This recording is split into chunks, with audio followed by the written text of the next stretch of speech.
Et si certains sports ont marqué une pause en ce week-end pascal, d'autres étaient très actifs, à commencer par la natation. Du 5 au 10 avril, le Cercle nautique de Sarreguemines a participé au championnat de France junior à Chartres, en bassin de 50 mètres. 6 jours de compétition où s'affrontent des filles de 14 à 17 ans et des garçons de 15 à 18 ans. 5 nageurs sarregueminois étaient qualifiés, 3 filles et 2 garçons. Je les cite rapidement, Louise, Chloé, Alissa, Alessio et Adrien. 4 d'entre eux ont accédé au final A et les 5 ont concouru en finale B. Chloé Lombardo est parvenue à décrocher 2 médailles, la bronze en 50 mètres brasse et l'argent en 100 mètres brasse, ce qui fait d'elle la vice-championne de France avec un nouveau record personnel. Bravo à elle et à l'ensemble de l'équipe pour leur performance. Cette compétition leur a permis de se tester et de préparer les prochains rendez-vous, notamment les championnats de National 2 à Melun du 17 au 21 mai, suivi du meeting national de Metz fin mai. Avec ses performances, le Cercle nautique de Sarreguemines maintient ses promesses et ses objectifs, à savoir remporter au moins une médaille à chaque compétition nationale à laquelle il participe. Et il y en avait même 2 cette fois-ci, et c'est tant mieux. David, ce week-end, il y avait aussi du basket. Oui, et plus particulièrement un match de play-off pour l'Asso Basket Sarreguemines, déterminant pour le maintien. Samedi, les Loups Alpha se sont imposés à domicile face à l'ES Agondange, une victoire qui fait du bien. C'était l'avant-dernière journée de championnat. Les Sarregueminois se rapprochent de plus en plus d'un maintien en pré-régional. Résumé de la rencontre avec Morane Grandcola et Thibaut Desmerlet. L'enjeu pour l'Asso Basket Sarreguemines est clair, se maintenir impérativement en pré-régional. Nous sommes à l'avant-dernière journée du championnat. Pour ce match aller, les Sarregueminois en bleu affrontent l'ES Agondange. Ils placent beaucoup d'espoir dans cette rencontre. Une victoire, c'est le mot d'ordre ce soir. On est obligé de gagner. C'est un match de classement, donc c'est important pour la course au maintien. Ça fait plusieurs semaines qu'on s'entraîne bien, les joueurs sont concernés. Malgré un départ fragile durant les 2 premières minutes du premier quart-temps, l'équipe senior sarregueminoise a réussi à lancer la machine et à ne plus s'arrêter. Durant tout le match, elle a réussi à creuser un écart de points de plus en plus important. L'ES Agondange a essayé de suivre, mais n'est pas revenu au score. L'Asso Basket Sarreguemines ressort victorieuse de la rencontre, 100-66. Belle victoire à domicile ce soir, devant notre public. On a produit un beau basket et ça fait plaisir enfin. On avait vraiment un beau jeu collectif, de la contre-attaque. Et comme dit, l'adresse aussi, ça fait tout derrière. Le capitaine sarregueminois salue la prestation de leur adversaire, qui est arrivé en équipe réduite avec un blessé. Je pense que ce soir on a été meilleurs qu'eux, après ils n'ont pas démérité, à 5 ils se sont déplacés, bravo à eux, ils n'ont rien lâché jusqu'au bout et il faudra faire le taf au match retour. L'équipe sarregueminoise est pour le moment 9e au classement. Le dernier match de la saison qui scellera le championnat se déroulera le 7 mai. Un match retour qui l'opposera une nouvelle fois à Agondange. Il déterminera le maintien ou non de Sarreguemines en pré-régional. Et l'équipe féminine de Hambar a également joué ce week-end. Pour rappel, le club évolue en championnat alsacien, comité départemental du Bas-Rhin. En pré-régional, les féminines se sont déplacées à Souffelweyersheim, un match qui s'est soldé par une défaite 53-40. Les filles de Hambar sont toujours 9e sur 12. Et voilà pour le basket. Pas de foot ce week-end ? En tout cas, pas de match de championnat pour les équipes fanions du SFC et de l'AES. Les championnats de R1 et R2 reprennent ce week-end. J'en profite tout de même pour communiquer le nouveau stage de foot organisé par le SFC. Même formule que celui des vacances d'hiver. Il s'adresse aux enfants de 7 à 13 ans et aura lieu la première semaine des vacances scolaires du 17 au 21 avril. Une semaine d'initiation et de perfectionnement avec demi-pension. Au programme également une sortie piscine, un atelier de sécurité routière et d'autres surprises. Si ça vous intéresse, les inscriptions se font par mail à l'adresse qui s'affiche sur votre écran. Le dernier stage avait réuni plus d'une quarantaine de jeunes. Et on continue avec la jeunesse, plus particulièrement celle du club de lutte. Oui, ce week-end, la S Sarreguemines Lutte a participé au tournoi de Pâques d'Utrecht aux Pays-Bas. C'était la 50e édition de ce tournoi international destiné aux catégories U15, U17 et U20. Un tournoi qui réunit plus de 850 lutteurs issus d'une vingtaine de pays différents. 8 Sarregueminois y ont participé en lutte gréco-romaine. 5 d'entre eux ont décroché une médaille. J'en cite quelques-uns. Rasoul Galbouraev qui a terminé premier. Lucas Lograsso et Kylian Edou qui ont terminé deuxième. Il y a également eu 2 troisième places, 2 cinquième et une 7e place. Avec ces résultats, l'AS Sarreguemines Lutte a terminé 14e au classement général sur 112 clubs. Pas de chocolat, mais de belles performances et une bonne expérience pour les lutteurs locaux. Et compétition internationale toujours, on prend de l'altitude avec le parapente, David? Oui Julia, c'est le retour d'Ivan Haas en compétition. Le jeune Ilsprichois de 22 ans a participé à l'Open d'Italie de parapente, le Trofeo Monte Grappa, une compétition en 5 étapes qui a démarré le jeudi 6 avril et s'est achevée hier. C'est le rendez-vous printanier incontournable des parapentistes. Il réunit les 150 meilleurs mondiaux. Ivan a terminé 27e toute étape confondue. Le deuxième jour, il a décroché la 6e place, mais le troisième jour, il était en retard. Sinon, il aurait pu terminer dans les 20 premiers. Sur le podium de cet Open d'Italie, on retrouve d'ailleurs 3 Français. La France est vraiment très bonne au parapente. Et en classe série, Ivan termine 2e au classement général. Cette classe concerne les sportifs qui utilisent des voiles moins performantes. Un choix qu'avait fait Ivan l'année dernière pour la Coupe du Monde au Mexique en raison des conditions météo. Mais pour les prochaines épreuves, il réutilisera une voile de compétition. Ce sera pour les pré-européennes en Espagne au mois de mai. Et toujours en Espagne et en mai, il participera également à la deuxième épreuve de la Coupe du Monde. Son objectif, finir dans les 10 premiers pour se qualifier à la super finale qui aura lieu en fin d'année aux États-Unis. Et on continuera évidemment de suivre ses performances. Avec quoi veux-tu poursuivre ta chronique ? On parle de parapente, Julien, un sport où on peut admirer de magnifiques paysages. Mais si vous aussi vous voulez en prendre plein la vue, vous pouvez le faire en restant sur terre. Samedi 10 juin, le guide de randonnée Antoine Pixin vous propose de participer à une sortie, une marche dans la région du Grand Ballon en Alsace, un circuit de 16 km dont le départ est prévu au col du Grand Ballon. Au programme, la découverte de plusieurs sites, lacs, cascades, mais aussi des vues panoramiques sur les montagnes de la Forêt-Noire, la plaine d'Alsace et les Alpes suisses. Départ de beach à 6 h pour un retour estimé à 20h45. Et le samedi 22 juillet, Antoine Pixin organise une seconde marche, cette fois dans la région du Honeck dans les Vosges. Également un circuit de 16 km dont le départ est prévu au col de la Schlourte. Attention, les chaussures de marche sont obligatoires. Au programme de cette journée, la découverte du Sentier des Roches, la montée au sommet du Petit Honeck avec un repas de midi dans une ferme auberge. Il y aura également un lac à découvrir et bien sûr le paysage du massif des Vosges. Départ de beach à 6 h 30 pour un retour estimé à 19 h 30. Si une de ces deux sorties vous intéresse ou les deux, vous pouvez contacter Antoine Pixin aux coordonnées qui s'affichent. Pour la première, inscription au plus tard le 1er juin et pour la seconde, le 10 juillet. Eh bien, c'est noté. Si jamais vous n'avez pas eu le temps de tout noter, vous pouvez revoir cette émission sur notre site internet www.mosaïque-cristal.tv. On poursuit avec l'actualité sportive et le championnat régional de gym. Oui, le championnat régional individuel, performance nationale et régionale. On parle de GAF et de GAM, donc gymnastique artistique féminine et masculine. Ce week-end, 22 gymnastes sarregueminois, dont 18 filles et 4 garçons, ont fait le déplacement à Ilzach en Alsace. Nous avions déjà suivi les étapes départementales et interdépartementales. On passe au niveau régional. Plus on avance dans la compétition, plus c'est difficile. Cette fois, les faïenciers ont récolté moins de médailles, mais il y en a tout de même eu 4, 3 de bronze et 1 d'argent. Bravo aux gymnastes. Cette étape est qualificative. L'objectif est de participer au championnat de France prévu les 19, 20 et 21 mai à Miramas. Pour le moment, on ne sait pas combien de sarregueminois se sont qualifiés. Il faut que leurs résultats soient croisés avec ceux des autres régions. Il faut donc attendre le classement global.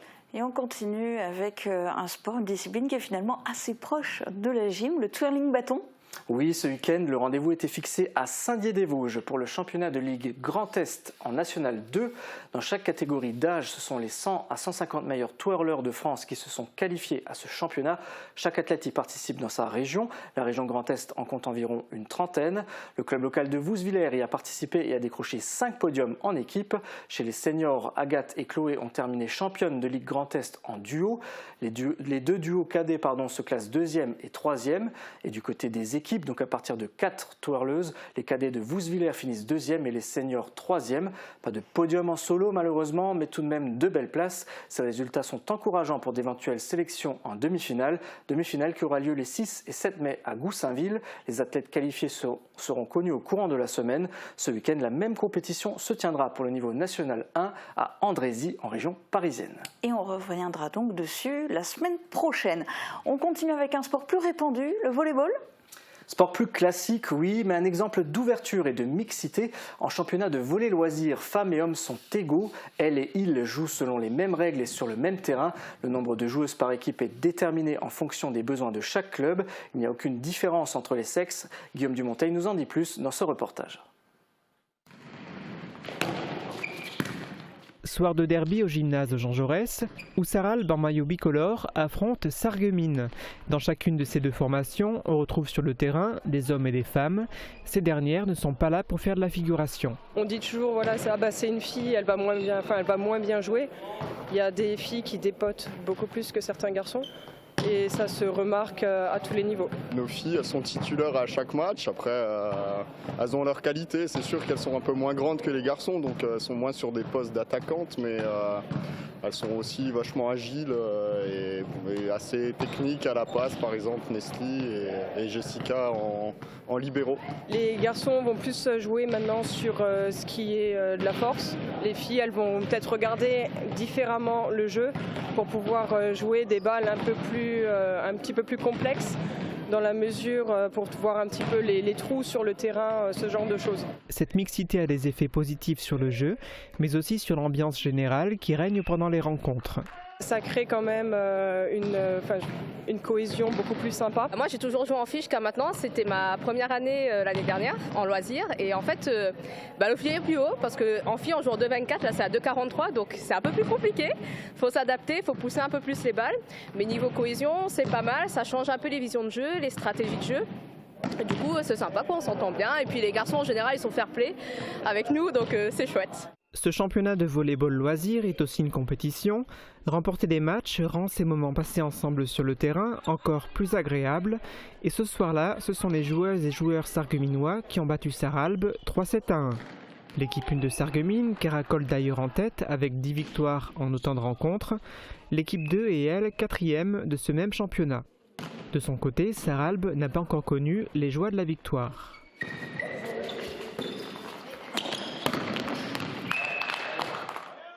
On enchaîne avec le tennis de table et plus particulièrement la deuxième phase du championnat de régional 1 par équipe.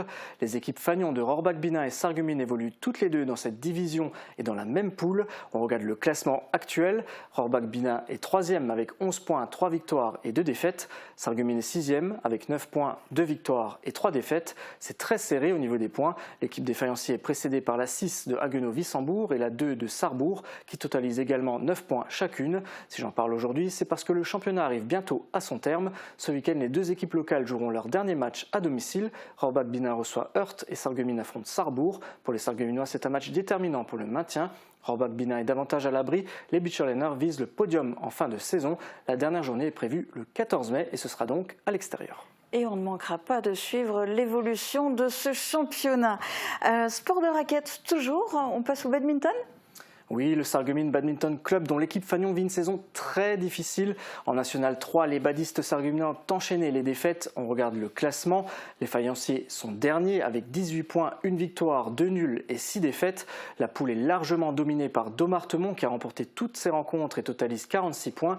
La seule équipe proche de Sarreguemines est celle qui la précède, Nancy-Villers avec 20 points, 1 victoire, 1 nul et 7 défaites.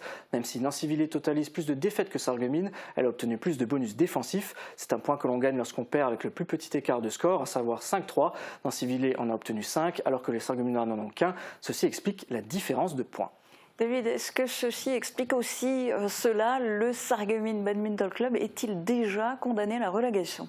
Très bonne question Julia, il reste encore un match à jouer, c'est ce samedi à domicile face au leader du groupe Domartemont. Autant dire que ça va être très difficile, ne serait-ce que d'obtenir le bonus défensif. Pour répondre à ta question, l'équipe locale est relégable et le seul espoir d'un maintien serait un éventuel repêchage qui est malheureusement peu probable. Donc oui, le SBC va certainement descendre, on en saura plus une fois la saison terminée.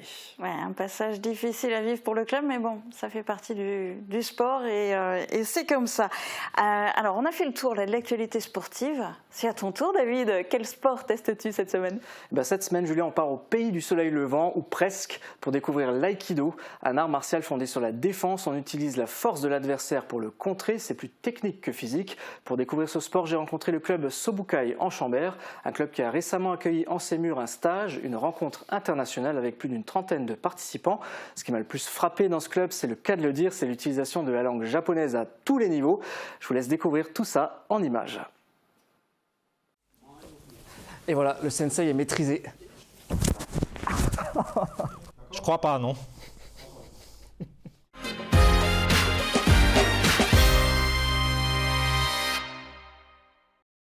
Et vous le reconnaissez à côté de moi, le sensei Stéphane. Stéphane, on est ici à Chambert au club d'Aïkido. Est-ce que tu peux me présenter un petit peu la structure?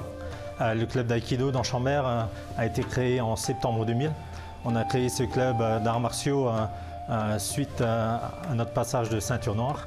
Et à l'époque, le sensei nous a poussé un peu à ouvrir notre propre club.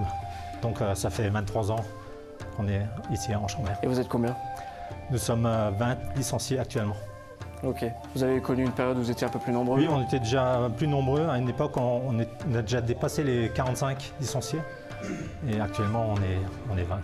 Le club s'appelle Sobukai en Chambert, ça veut dire quoi Sobukai? Sobukai, c'est tout simplement le regroupement de toutes les disciplines que comporte l'aïkido. D'accord. Alors la question aussi, c'est est-ce que vous faites de la compétition dans ce sport? On ne fait pas de compétition proprement dit, mais on organise des stages chez nous, ici en Chambert, où on part à l'étranger, en Belgique ou au Luxembourg, pour participer à d'autres stages, histoire de progresser. D'accord. Bah, écoute, je te remercie. Maintenant, moi, j'aimerais découvrir un petit peu l'activité. Derrière nous, ils sont en train de s'échauffer. Qui est-ce qu'il faut que j'aille voir? On pourrait aller voir Alexis. Ok, bah écoute, on y va, c'est parti.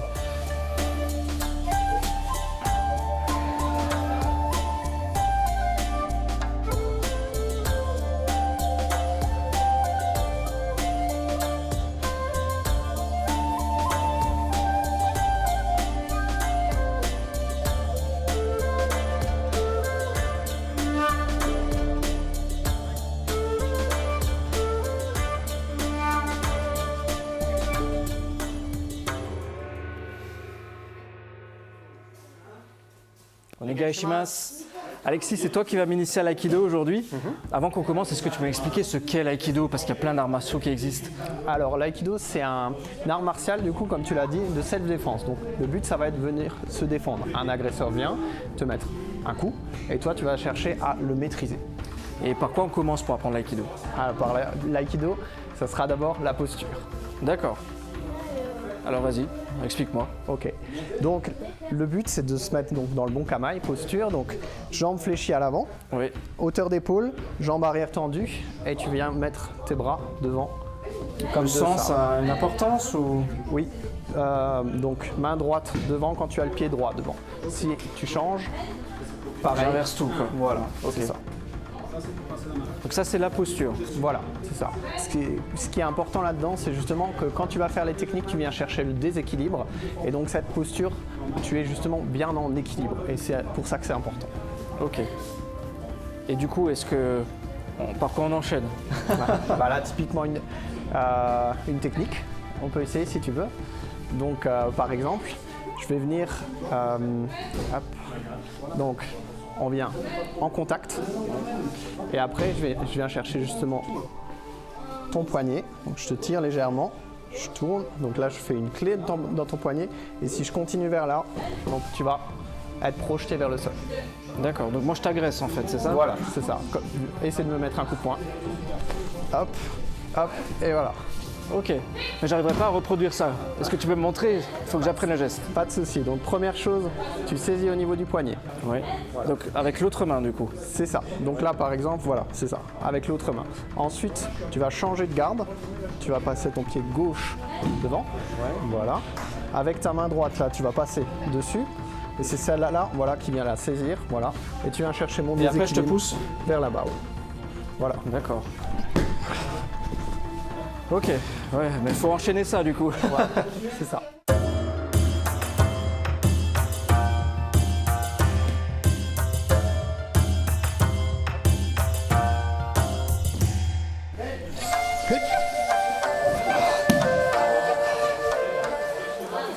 Arigato gozaimashita. Merci Alexis pour toutes ces techniques et ces explications. Bon, j'imagine qu'il y en a un tas d'autres. Et d'ailleurs, Stéphane me disait tout à l'heure qu'à l'aïkido, il y a plusieurs disciplines aussi. Lesquelles vous pratiquez ici à Chambert? Il y en a une en particulier que tu veux nous présenter? Oui, aujourd'hui, donc je vais vous présenter le yaito. Donc en fait, la discipline, c'est le maniement du sabre. Donc pour l'apprendre, on va prendre des sabres qui ressemblent mais qui ne sont pas affûtés. Et du coup, on va s'entraîner justement à faire des mouvements de coups, comme sur un champ de bataille. On va regarder ça tout de suite.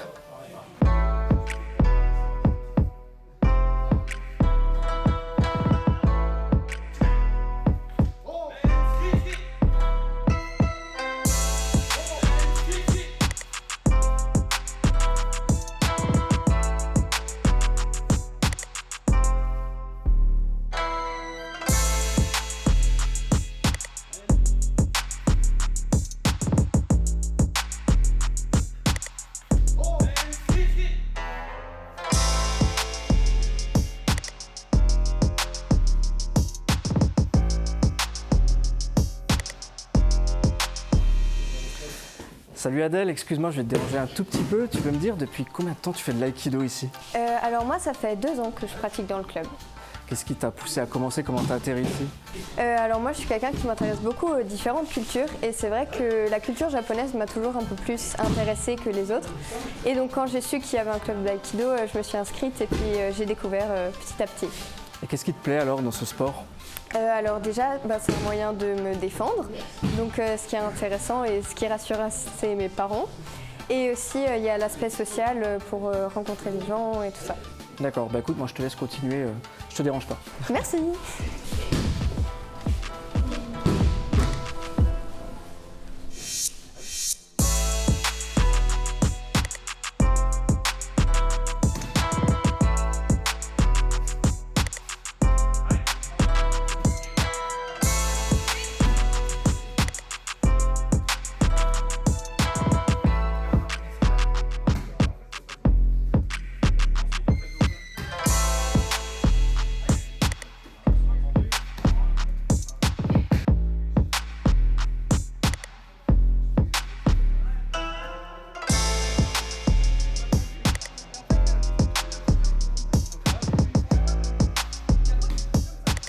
Une des particularités de ce sport, c'est que tout se fait en japonais, l'échauffement, les exercices, ils sont presque bilingues. D'ailleurs, ils m'ont appris un mot, c'est kawaii. Bon bah, j'ai encore des choses à apprendre, hein. Donc c'est kampai qui veut dire santé. Santé.